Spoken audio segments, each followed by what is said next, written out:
Hey, what's up, guys? The infamous, the second book from James LaFond, Paladin Press, 2001. I remember when I got this. It was the summer of 2001. It was another planet. It was months before the beginning of the 21st century proper, which is to say the 9/11 quotation mark attacks.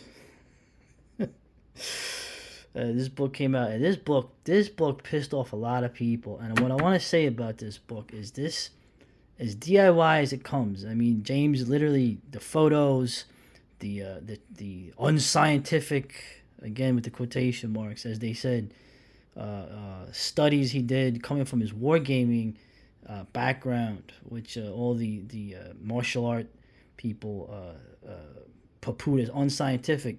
He pissed off a lot of people with this book. Okay, he pissed off a lot of martial artists because it really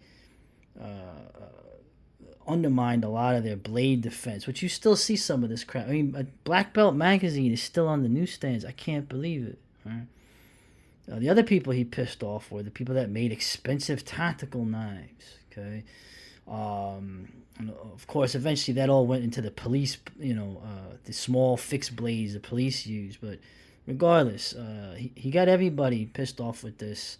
And he only got one other book out of Paladin after that, and it was a while. And I think a lot of it was he got blacklisted because of it. The irony is that James, to me, was a pioneer in a lot of ways. He's a pioneer in using pseudonyms, okay, because you had to. A lot of the stuff described in here will be considered felonies, okay.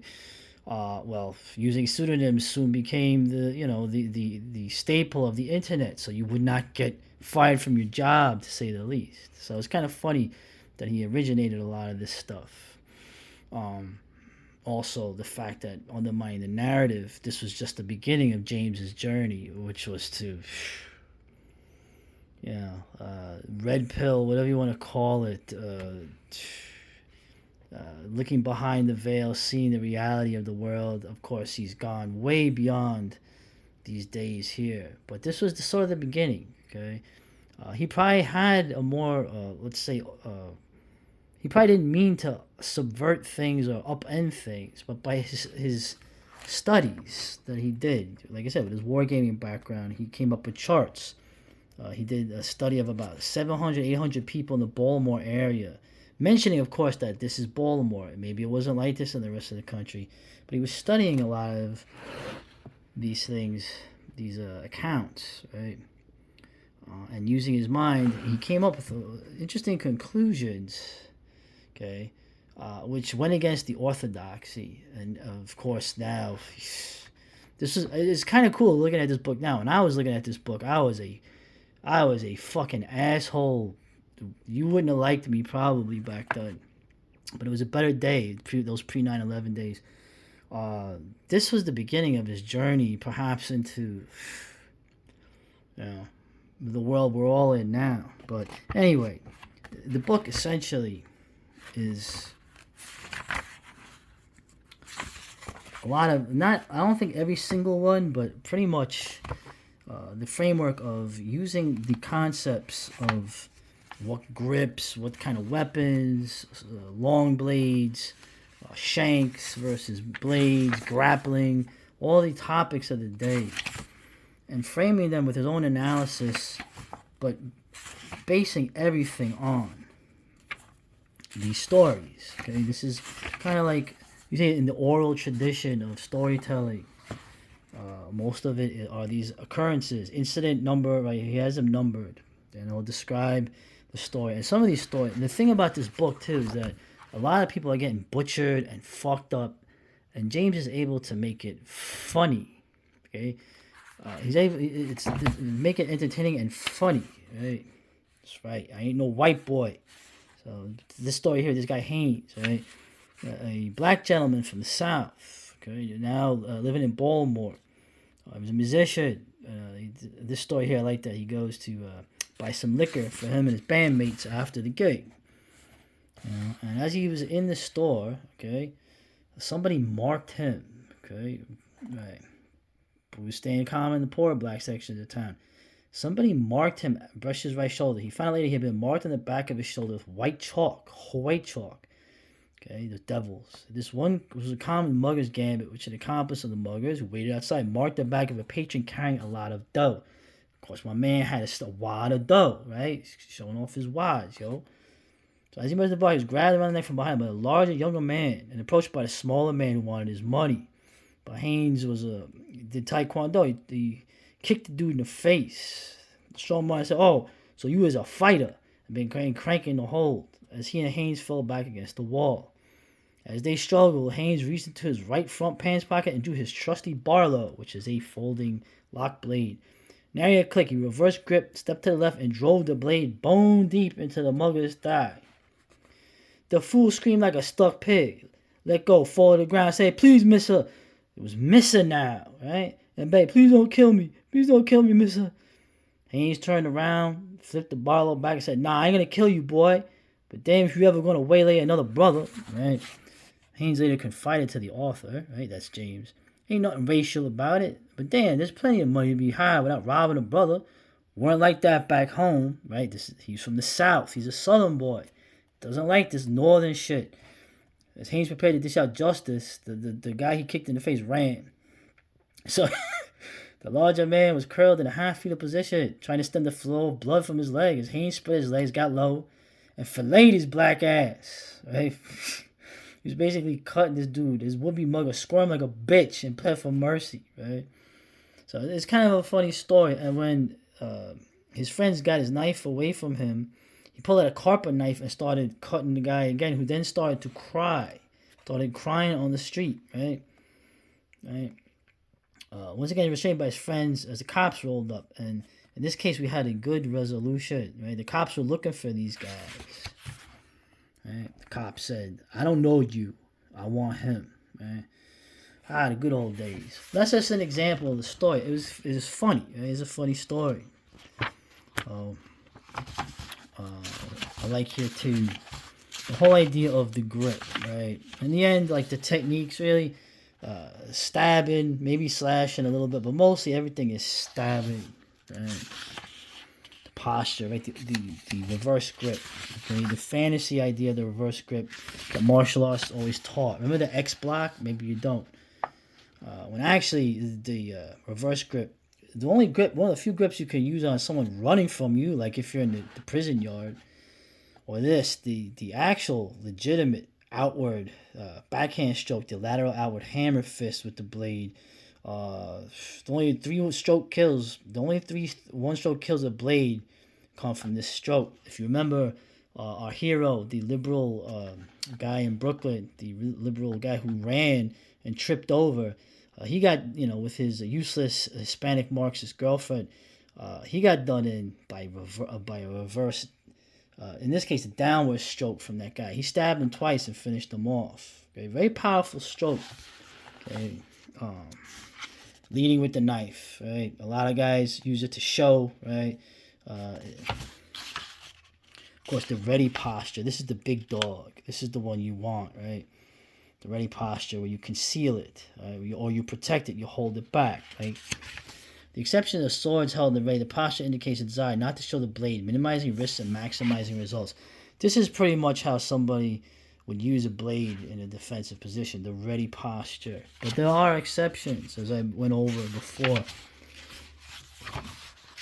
And just going through, there's a lot of fun here. The thing, too, I like here are the photos.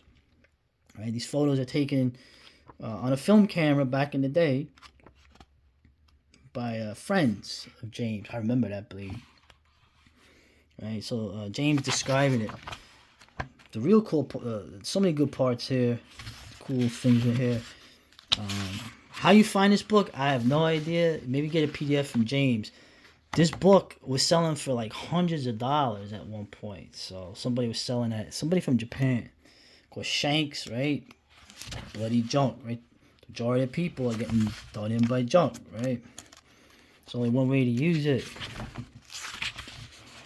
Right, so you got, I love the photos, the corkscrew, right? People, you'd be surprised. People have been attacked by corkscrews, and the story is funny too. The guy stabbed with the corkscrew was a real psychopath. What he did to the guy that stabbed him was kind of fun to read. But like I said, there's plenty of these stories. I like this one here. I like this. Probably one of the most useful things you can do as a non-psychopathic person. Okay, using the old Renaissance Italian technique. Okay, also, which is to say also Latin, right? Hispanic, on either side of the ocean, using your jacket as a shield. Okay, the wraparound method with a leather coat. Or as they used to call it, the Italian method, which is the old cloak and dagger. There he is. And of course, also, I still do this. You never see anybody do this anymore. We used to do this all the time. You would tie your shirt here, your jacket, your whatever. Like I keep saying, I've seen it myself. If you take even a hoodie, okay, and you grab it and you whip it at someone's face, they're not gonna stand there and be like, oh, that's not gonna hurt me. They will flinch. They will cover up. They will stop whatever they're doing for the moment. Okay, very underrated thing to have. Okay, and not very, like I said, not very fashionable. I'm trying to go here. And who's this guy? Who is this hippie dude? Who is that? Oh, the years have gone. The years have passed. So I'm just trying to wrap this up. Like I said, look up James LaFond's website. The PDF for this would be good. I don't know if the photos are in that, but I like I said, the DIY method. This guy literally, these charts he made himself, stories, everything by himself. Just the publishing was done by a company, right? The photos, he supplied all the photos.